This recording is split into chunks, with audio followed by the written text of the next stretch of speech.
हर किसी का शादी होकर के आता है तो माँ पूछती है कि बेटा वहाँ के लोग कैसा हैं, साली सरहद सास के बारे में कुछ। तो इसी तरह माँ कौशल्या अपने बेटा से पूछ रही हैं। तो बताना है कि हंसी भी हंस पूछ माई कौशल्या हो, हंसी भी हंस पूछ माई कौशल्या हो। कहो बेटा कैसन ससुरारी जी, कहो बेटा कैसन ससुरारी जी। माँ से बता रहे हैं, अरे सासु तहाई माई गंगा के धारा हो, सासु तहाई माई गंगा के धारा हो।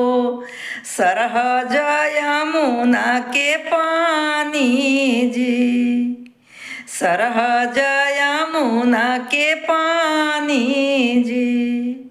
सासुले सरहज माई अधिको पियारी हो, कहाँ तक करी हम बड़ाई जी।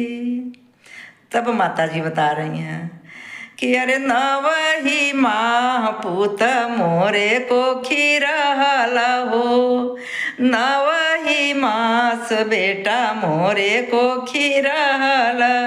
कबहू न कैला मोर बड़ाई जी, कबहू न कैला मोर बड़ाई जी।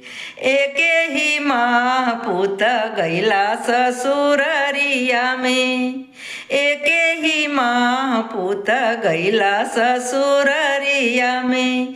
सासू के ये तना बड़ाई जी, सासू के ये तना बड़ाई जी। अच्छा लगेगा तो कमेंट में बताइएगा।